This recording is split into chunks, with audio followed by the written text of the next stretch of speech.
Hey there, folks. Good morning. Welcome to Advisory. Hope you guys are all doing well. Today in Advisory, we are continuing our conversation about our academic skills. Next up on the ranking of skills that you all said that you had the most trouble with is concentration. This is all about the ability to pay attention to what is going on right in front of you or paying attention to a task. So it's very important that you pay attention to this video. First, we're going to talk about some positive factors, things that help us concentrate. And then we're going to talk through some negative factors, things that get in the way of our concentration. The first is plenty of sleep. It actually takes a lot of mental energy to concentrate on something. And if you don't have enough sleep, if your brain has not been properly nourished with rest, then it's going to be harder. Proper hydration and nutrition, very similar to sleep. If we do not take care of our body in this area, it makes it very hard for our brain to function. If we don't have enough nutrients and if we don't have enough water in our system, it actually does affect how we are able to concentrate on something, retain information, or put energy towards something. You got to get some exercise. You don't have to set any personal records for deadlift like Granny is doing here, but some sort of exercise, some sort of movement of the body. The physical exertion also helps out our mental health, which helps us concentrate. Calm environments. If you are in a loud environment or a distracting environment, obviously it's going to be more difficult to concentrate no matter what you're doing. And then genuine interest in what's going on. Of course, that's not always possible. Sometimes we have to do boring things, not only in school, but in life as well. But something that helps is if we are genuinely interested in the subject matter or the task at hand. Let's look at some negative factors, things that do not help us concentrate. Of course, a lack of sleep. Like this poor pobrecito here. You have to give your brain the proper amount of rest. Hunger or dehydration. If you're having trouble concentrating on something, when was the last time you ate something good? When was the last time you drank water? I don't need it. Yes, you do. Please drink water. If you're constantly in distracting environments, that's going to make it more difficult to concentrate. If you are bored or disinterested in what's going on, that makes it more difficult. Sometimes there are medical or emotional obstacles that are in the way. And this next one you may be able to relate to. Too much screen time. Obviously, a lot of our world is on screens, but if we are constantly looking at those screens without any sort of break or any sort of regulation, then studies have shown that that can negatively affect our concentration as well. So just think back over this list when you're thinking about why is it so difficult for me to concentrate? Is there anything I can do to help my concentration? If you can lean into the positive factors and try to avoid the negative factors, that is going to help you concentrate much, much more. When you're at school, there are two main areas where concentration is a key factor while you're working and while you are paying attention in class. I'm going to go over some tips for each of those to help you concentrate better in those environments. Let's start with concentration while working. While you are completing a task or trying to get work done, the first thing to think about is your workspace. It's not always in our control where we work. Sometimes we have to do our homework at home, and there's all sorts of stuff going on at home. And oftentimes we have to complete actual classwork in class, and there are tons of distractions that are possible there. But you should take certain steps to make sure that the environment in which you are working can help you concentrate. I usually find that having one or two places, physical places that I can go where I know that I can work easily helps me out a lot. I have my office, but sometimes I go work on my porch at home or maybe a coffee shop with a bunch of strangers that I may not know that won't distract me. And again, we can't always control everything about our workspace, but there are certain things that you can do to make it a more calm and concentration friendly environment. Often that comes with eliminating distractions. Again, easier said than done. But if you're trying to get work done, it might be a good idea to silence notifications on your phone and set it aside to where you can't see it. Maybe let whoever you usually text know, hey, I'm going to be off my phone for this amount of time so that I can work. If you're working at home with a lot of family around, try to let them know, hey, I'm going to work, so please do not talk to me or distract me from my work. But do your best to protect yourself from things that you know will distract you. Number 3 is to focus on the moment. This also means to be present in the moment. When you're focusing on just the present moment, that means that you're not worried about something that happened in the past and you're not worried about things that are coming up in the future. You're just focused on the now.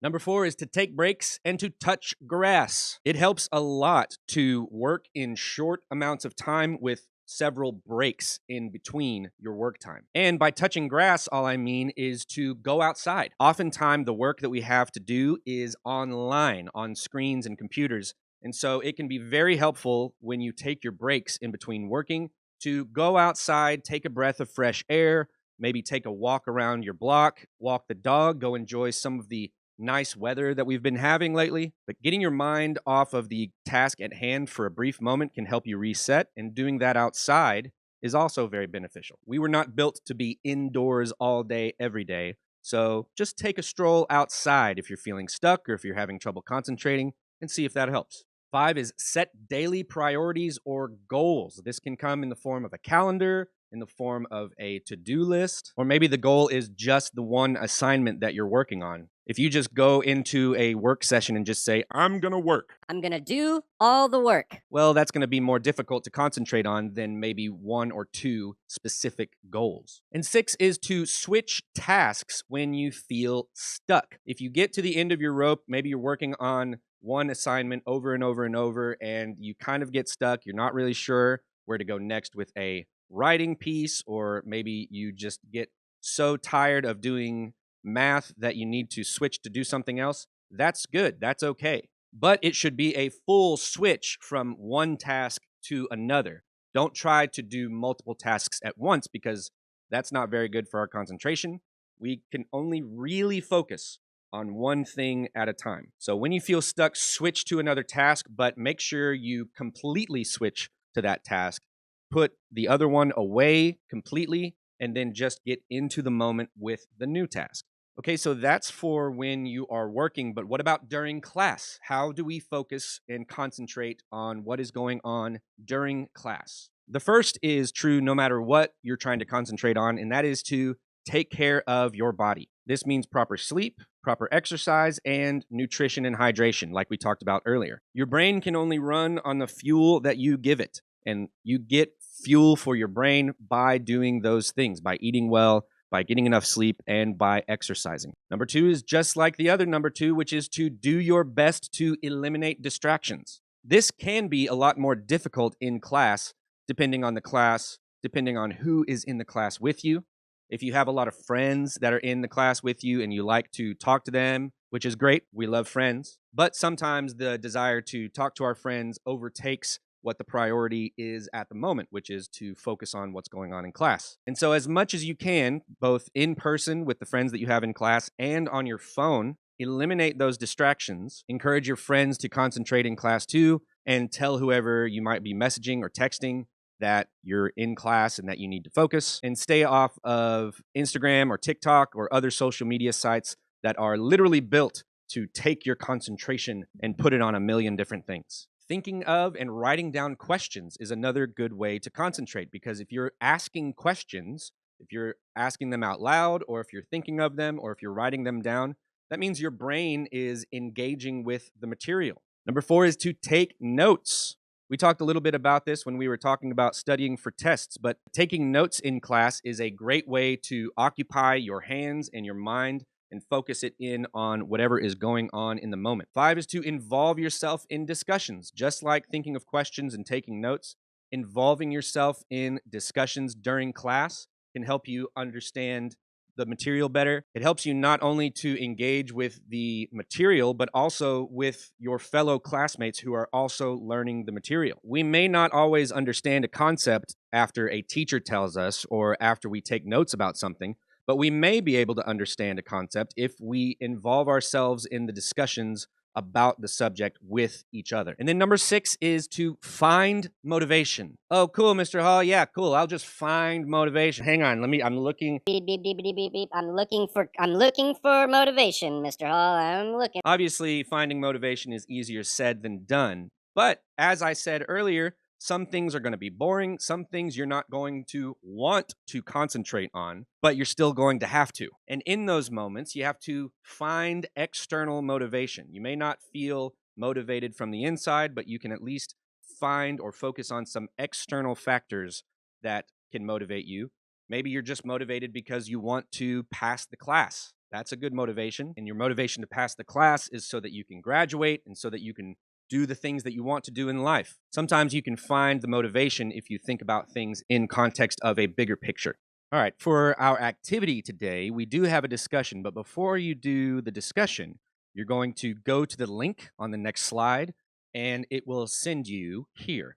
And this page looks a little weird. It is the New York Times, but it was back in 2010, so it is on their archive page. But you can still do this test that they have. It's a test of your focus. And because it's in the archive page, it's a little weird to read, but basically this says your task in this test is to concentrate on the red rectangles while ignoring the blue rectangles.